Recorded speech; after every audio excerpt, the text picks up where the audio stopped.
Good morning to each and everyone. First of all, my name is Jenny Juanito and I will discuss about physical control measure and its importance. So first, what is physical control measures? Physical control is a method used to get rid of pests by using physical means like tools or hands. This can include things like plowing the soil, using fire, pulling weeds rather by hands, sorting out pests, or cutting grass. So the goal is to stop pests from multiplying and causing damage. This method is often used to control weeds, insects, and small animals by either killing them, removing them, or blocking their access to certain areas. So example dito is a farmer might use physical control by pulling out weeds in their garden to prevent them from spreading, taking over the crops. Now let's proceed to the importance.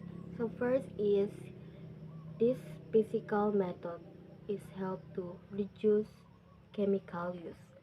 So this using physical method can help reduce the use of chemical pesticide. This is beneficial because it can help minimize the negative effects that pesticides can have on the environment and our health. So for example, instead of using a chemical pesticide to get rid of pests in a garden, a physical method like hand picking the pests or using a barrier to keep them out could be used.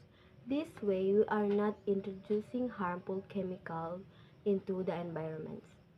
Next is number 2. Target specificity. So this is refers to the ability of a method of physical pest control to specifically target certain pests without harming other organisms that are not the target. This means that the control method only affects the pests that are causing harm while leaving other beneficial organisms unharmed. So for example, if a farmer is dealing with a specific type of insect that is damaging their crops, they can use a physical control method that only targets that particular insect without harming other insects that may be beneficial for the crops, such as pollinators. So number 3 is sustainability. So this is sustainability.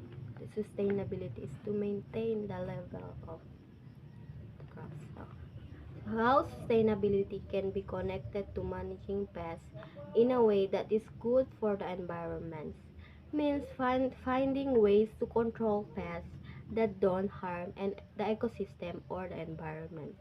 So for example, instead of using harmful chemical to kill pests, sustainable pest management might involve using natural predators or planting certain plants that respect that repel pests. Rather, by taking a sustainable approach to pest management, we can protect the environment while still dealing with pest problems. So number 4, cause effect. So this cause effect is how we using physical method to control pests can sometimes be cheaper than using chemical, especially when there are only a few pests to deal with. with.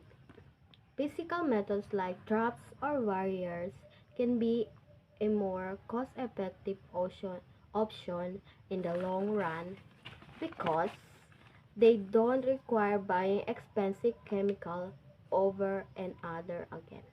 Of, over again rather.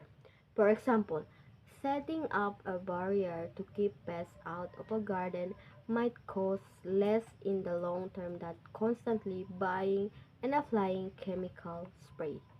Number 5, prevention and monitoring. So this prevention and monitoring means using things like traps, barriers, or even just keeping clean to crops to stop pests from getting into your home or garden. By doing this, you can keep an eye on the pests and stop them from causing big problems like destroying your plants or spreading diseases. Then, mm, and also, physical control is important in cybersecurity in any organization. Physical control in cybersecurity are like locks, doors, and security cameras in a building. They are put in place to protect important information and data from being stolen, tampered with, or damaged. These controls are important for keeping the organization information safe from physical threats. So now we're talking about how the best practices on protect to protect our valuable things or requirements. Number one is protect your premises. So this is talking about how to protect your property by setting up physical barriers and security measures. Means putting up things like fences, gates, security cameras, and alarm to keep unwanted people out and decrease the chances of theft or vandalism. So number two, protect the data center. So means the main hub for all the important information in an organization. To keep this data safe, you can do things like installing security cameras, alarms, and barriers around the data center. It's also a good idea to have security guards who are trained to keep an eye on the facility at all times. This way, you can make sure that no unauthorized people can access or tamper with the valuable information stored in the data center. So number three, control access to sensitive areas. So, for example, not everyone in a company needs to have access to places like data center or server room because these areas contain sensitive information that should only be seen by certain authorized employees. So to control access, companies can use different systems like key cards or biometric scanners. So when you say biometric scanner, ito yung like for example yung fingerprints. That's and number four, use physical security measures. This is using physical security means to keep important things safe from being stolen or tampered with. Means using things like locks, safes, and other devices to protect sensitive areas. So for example, use lock use a lock on a door to keep people out of a room where important documents are kept, or might use a safe to store valuable items like jewelry or money. And lastly, train your employees. So this is very important.